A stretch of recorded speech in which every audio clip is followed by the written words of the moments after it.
Using a press mold, Stacy Hoffman, copyright 2010. First, you will need to take your polymer clay and warm it thoroughly between your hands. This is the opportunity to mix your polymer clay colors if you're trying to achieve a custom flesh tone.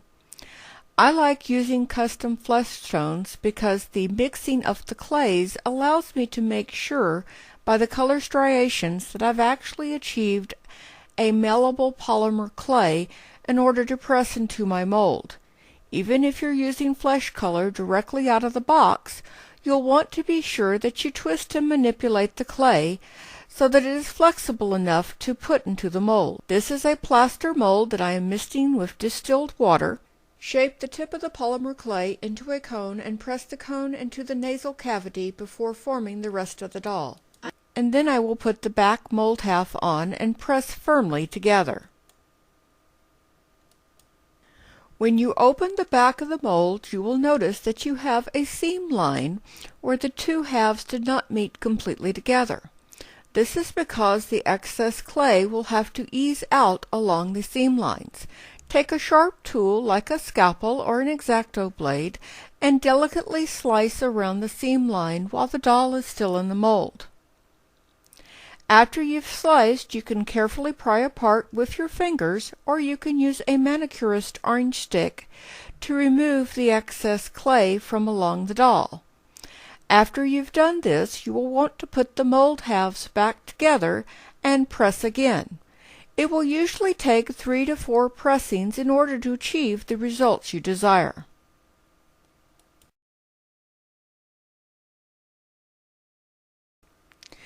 Each time you press the mold, you are removing more and more of the excess clay. You need to start with more clay than you will need, because if you start with less clay, you will not get a full impression of the doll mold. Almost any plaster mold can be used. However, the more straightforward the two connections, the more likely you will achieve a good result. Also, once you've used a plaster mold for pressing polymer clay, it is unlikely you will be able to use it for anything else, as the polymer clay oils will leach into the plaster mold, making it completely ineffective or less effective for pouring such properties as porcelain slip.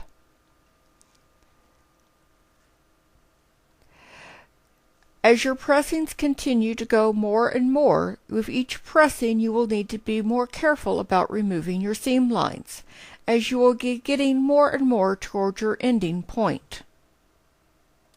Before using your last pressing, mist the mold again with water. Here we are shown making our last pressing. I'm holding the mold upside down and I'm taking the end of a paintbrush or a rubber tool, either one, to press along the inside against the mold. I'm trying to make a thinner line of clay right at the bottom of this doll bust. This way it's easier for me to trim it off flat with a razor blade.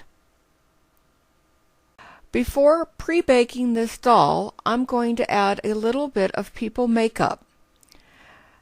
I used a toothpick to scratch across the surface so it becomes a looser powder.